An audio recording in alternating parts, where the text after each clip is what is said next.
ये जो इस्तीफा है ये इसलिए भी एक कदम के तौर पर अरविंद केजरीवाल लेकर आए क्योंकि लिटमस टेस्ट हो गया मुख्यमंत्री रहते हुए चुनाव लड़ने का। कहा था अरविंद केजरीवाल ने जेल का जवाब वोट से देना, कट्टर ईमानदार बेटा हूं और दिल्ली में चुनाव लड़े कांग्रेस के साथ गठबंधन में, उसका लिटमस टेस्ट हो गया। तो ये भी एक वजह है कि सीएम रहते हुए तो देख लिया कितना जेल का जवाब वोट से मिला, अब नैतिक तौर पर एक सिंपैथी वोट के तौर पर भी देख लिया जाए, ये भी एक कारण है क्या?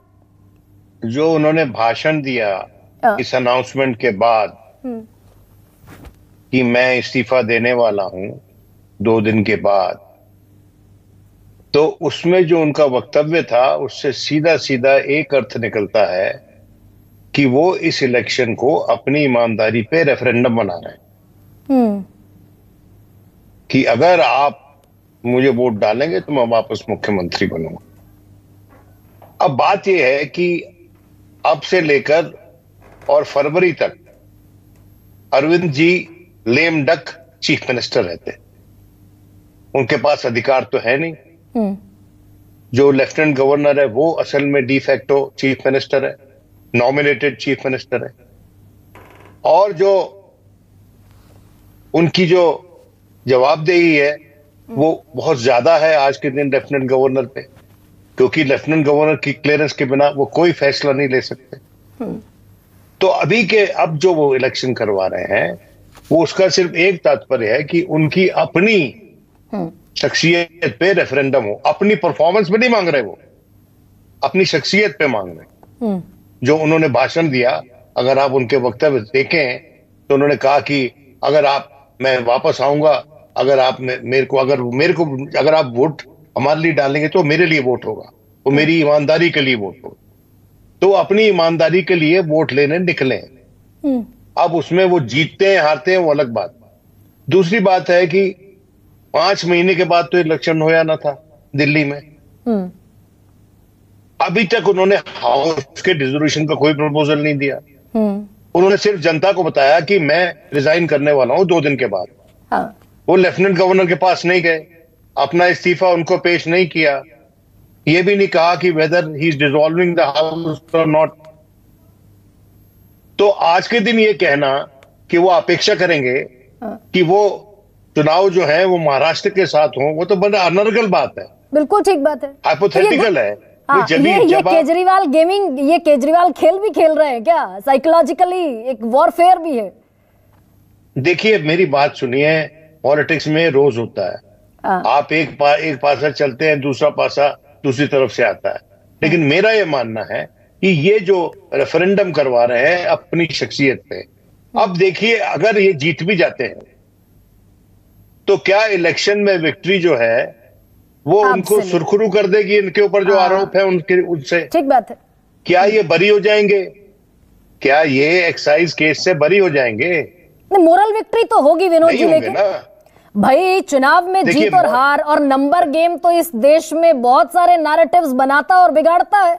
तो एक मोरल विक्ट्री के लिए अरविंद केजरीवाल पहुंच गए जनता की अदालत में। देखिए ये कुछ वैसा ही होगा जैसे कुछ लोगों ने 2002 के बाद मॉरल विक्ट्री क्लेम की थी। ऐसा नहीं होता है।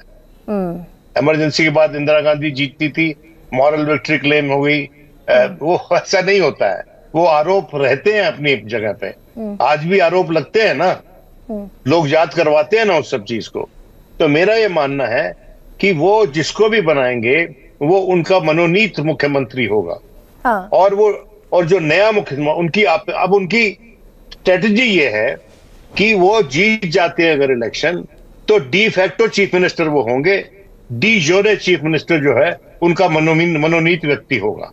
क्योंकि खुद दोबारा जब बनेंगे तो उनके लिए वही बाधाएं रहेंगी जो अभी तक हैं कि भाई उनपे जो आरोप लगे हुए हैं वो तो रहेंगे।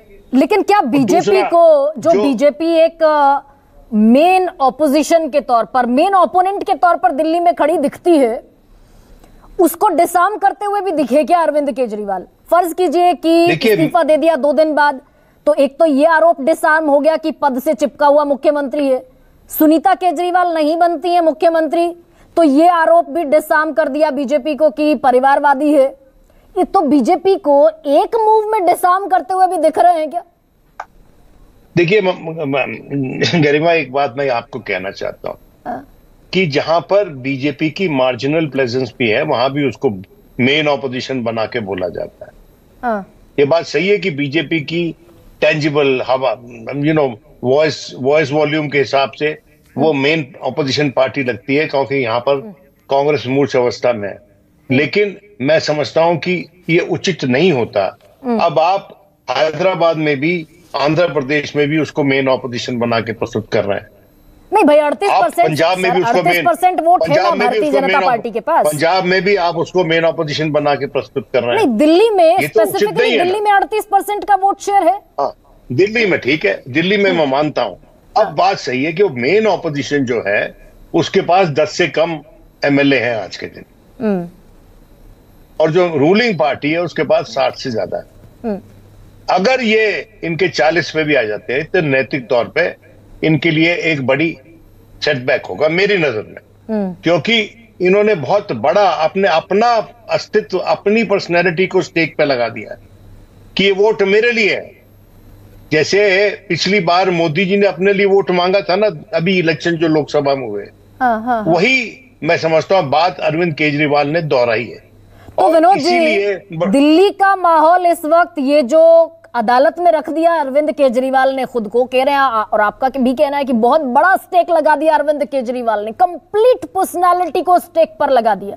क्या नतीजा दिखता है दिल्ली का एंटी इनकम्बेंसी के बाद और इतने सारे आरोपों? भाई अगर मुख्यमंत्री रहता है तो लेम डक मुख्यमंत्री रहता। हाँ, मुख्यमंत्री होते हुए भी नहीं होता वो।